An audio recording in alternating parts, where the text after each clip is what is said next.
먼저 우리 기도하고 하나님의 말씀 나누겠습니다. 거룩하신 아버지 하나님, 오늘도 우리를 불러주시고 하나님 앞에 나와 기도할 수 있는 은혜 주신 것 진심으로 감사를 드립니다. 깨워주신 하나님께서 우리로 하여금 성령 충만하게 하시고 마땅히 기도할 바를 알게 하여 주셔서 오늘도 기도를 통해 우리를 찾아오시고 만나주시고 우리의 삶을 새롭게 하시는 하나님의 은혜를 경험하게 하여 주옵소서. 예수님의 이름으로 기도하옵나이다. 아멘. 말씀 전하기 앞서 우리 오늘 찬양으로 수고한 우리 중고등부 또 청년들도 함께 있었는데요. 우리 학생들을 축복하며 또 이렇게 격려했으면 좋겠습니다. 우리 박수로 우리 격려하고 축복하겠습니다. 우리 아동부 학생들도 와 있고 어린 학생 있었는데 학생들 축복하고 격려하겠습니다. 예, 감사합니다. 제가 예전에 선임 부목사로 또 복지재단의 지도목사로 사역하고 있을 때 정말 많은 사람을 뽑았습니다.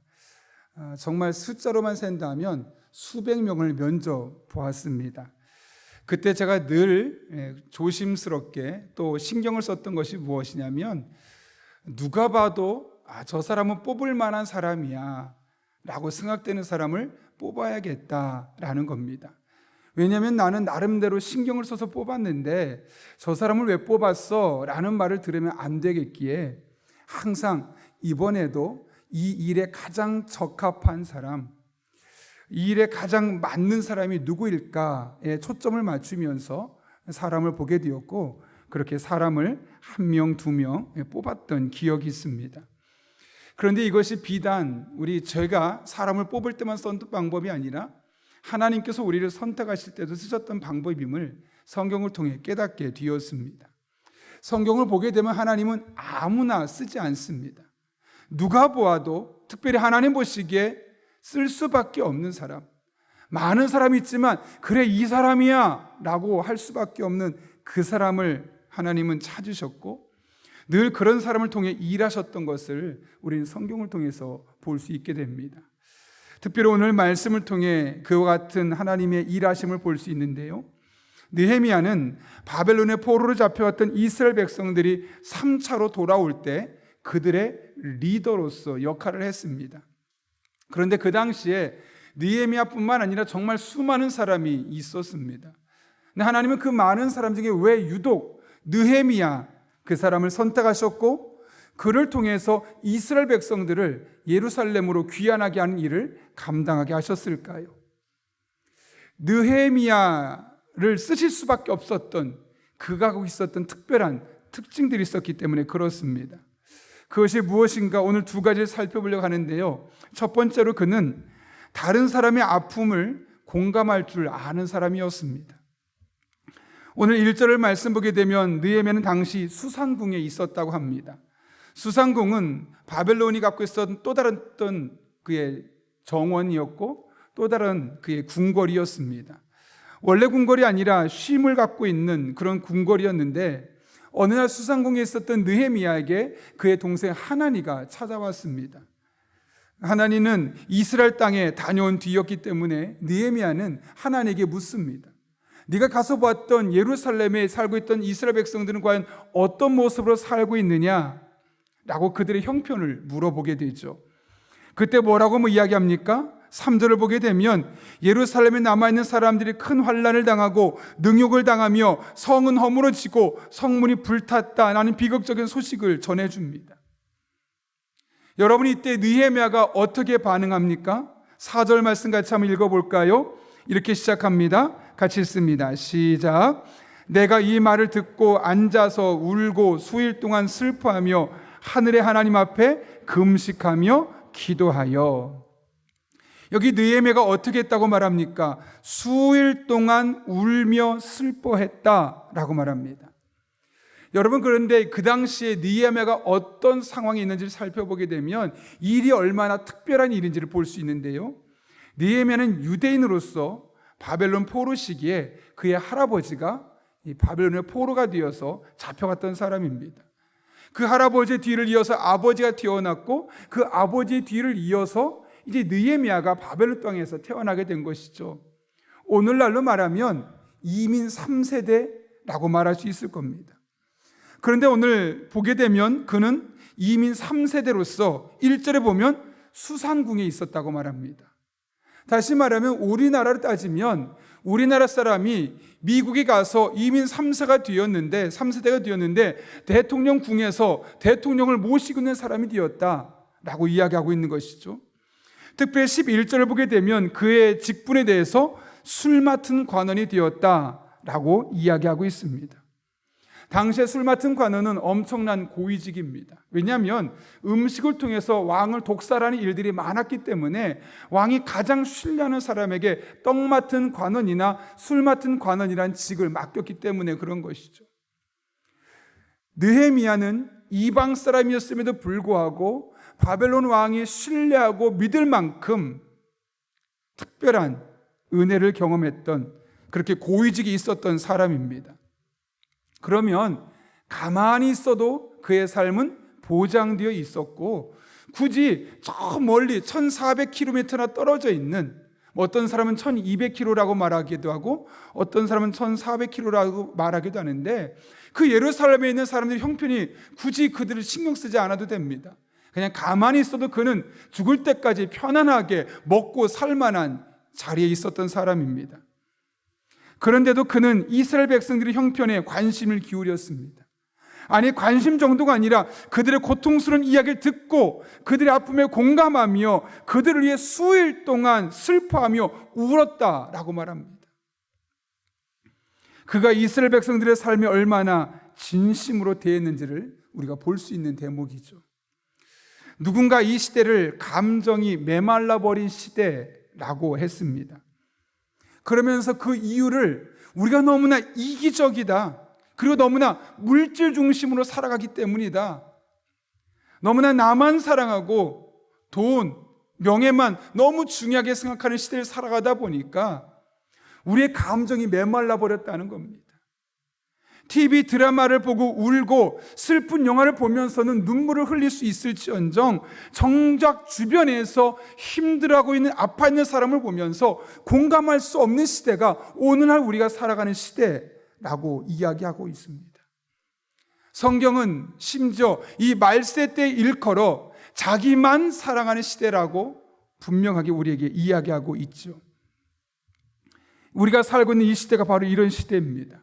감정이 메말라버린 시대, 다른 사람의 아픔에 공감할 수 없는 시대. 그래서 하나님은 이런 시대이기 때문에 더욱더 다른 사람의 아픔에 공감할 줄 아는 사람을 들어 쓰시는 겁니다.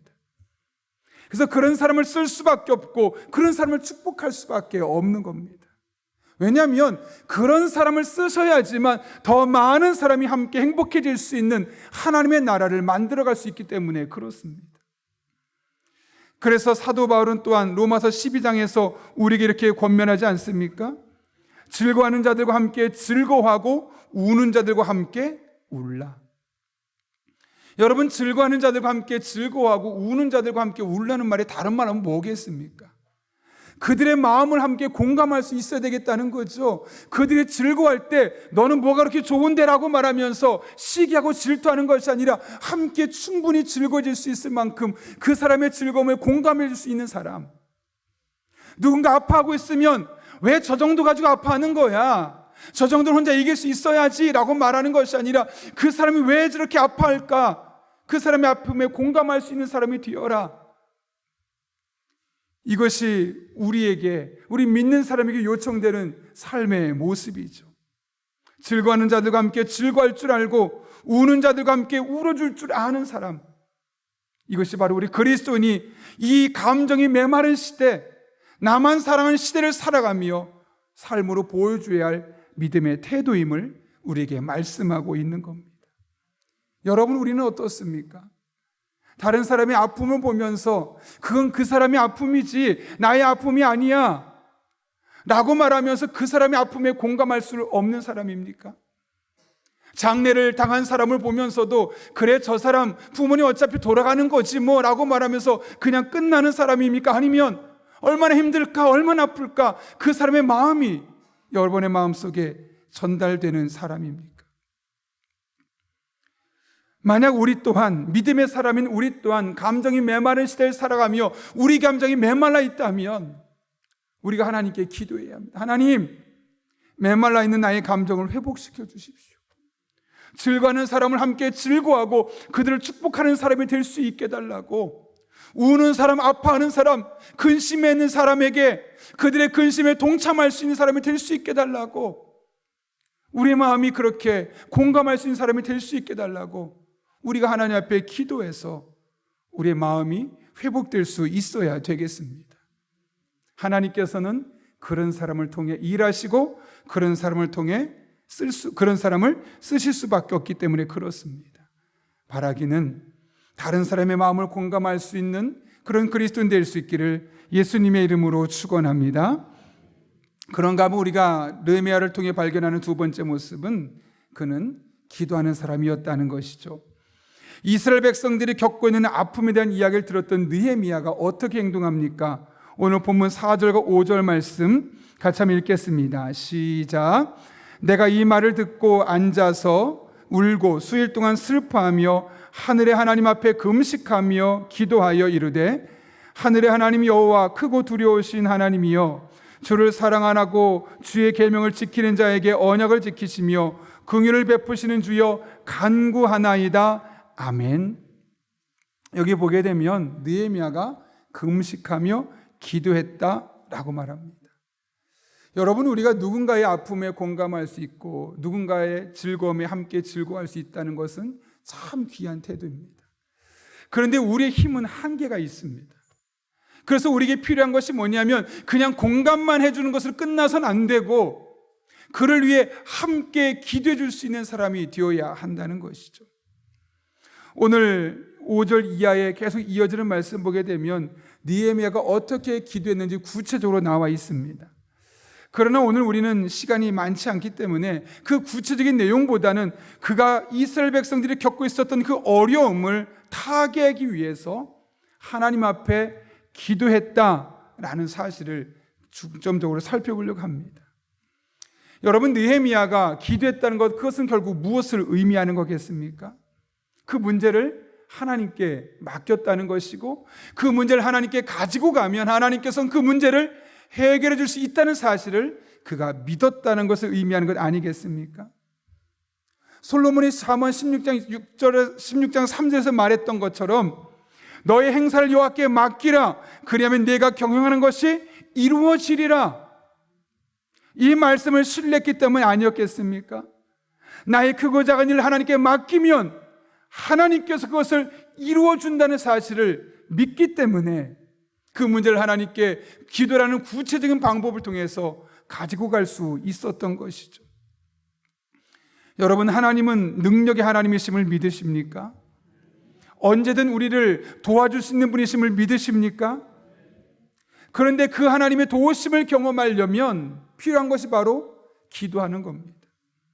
우리가 기도를 통해서 우리의 크고 작은 일들을 하나님께 내어 맡길 때, 우리가 기도를 통해서 우리가 공감해 줄 수 있는 그 사람들의 크고 작은 일들을 하나님께 내어 맡길 때 하나님은 그 일을 이루어 주실 것입니다. 그 일을 통해서 하나님의 능력을 우리들에게 보여주실 것입니다. 그러므로 여러분의 크고 작은 삶의 문제들을 하나님께 맡기십시오.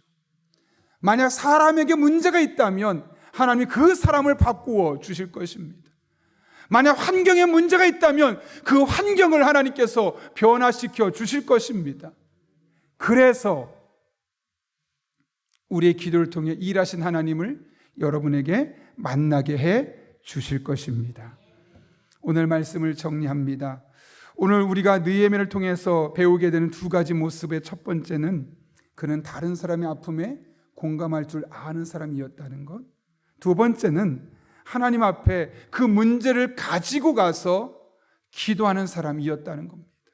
내가 그 문제를 풀어주고 내가 그 문제를 해결해 주는 것이 아니라 그 문제를 하나님께 가지고 가서 하나님께서 친히 그 문제를 해결해 주기를 바라고 기도하는 사람이었다는 것이죠. 그렇게 했던 결과가 어떻게 됩니까? 오늘 읽진 않았지만 2장 말씀을 보게 되면 하나님께서 약 4개월 만에 그 기도를 응답해 주셨음을 우리는 볼 수 있게 됩니다. 여러분, 우리의 기도는 결코 헛되지 않습니다. 물론 시간에 따라서 금방 응답되는 기도가 있고 1개월 후에 응답되는 기도가 있고 2개월, 3개월, 어떤 것은 1년 뒤에 응답되는 기도가 있을 겁니다. 그러나 분명한 사실 한 가지는 우리의 기도는 결코 헛되지 않다는 것이고 반드시 하나님의 응답을 보고야 만다는 겁니다. 그런 의미에서 여러분 한 분 한 분이 오늘 느헤미야처럼 여러분 주변의 사람들의 삶의 아픔에 공감하고 그들의 문제를 하나님께 가지고 나아갈 때 그 문제에 응답하시고 그 문제를 새롭게 하신 하나님의 은혜를 경험하는 그런 복된 성도들 될 수 있도록 그런 우리 복된 다음 세대 될 수 있기를 예수님의 이름으로 축원합니다. 우리 함께 기도하겠습니다. 거룩하신 아버지 하나님, 오늘 짧은 시간 느헤미야를 쓰셨던 하나님을 통해서 우리가 어떤 사람이 되어야 할지를 살펴볼 수 있게 하신 은혜 진심으로 감사를 드립니다. 감정이 메말라 버린 시대, 나만 사랑하는 시대에서 우리가 다른 사람의 아픔에 공감할 줄 아는 믿음의 사람들 되게 하여 주옵소서. 또한 뿐만 아니라 공감하는 정도를 넘어서서 그들의 문제를 구체적으로 하나님께 가져와서 기도할 때 살아계신 하나님, 전능하신 하나님께서 우리의 기도를 통해 그들의 삶의 문제를 해결해 주시고 우리들의 삶의 문제 또한 해결하신 하나님으로 경험되게 하여 주옵소서. 특별히 우리 다음 세대들이 이 하나님을 만나고 이 하나님 붙들고 남은 한 평생 살아갈 때 하나님 쓸 수밖에 없고 축복할 수밖에 없는 믿음의 사람들 되게 하여 주옵소서. 예수님의 이름으로 기도하옵나이다. 아멘.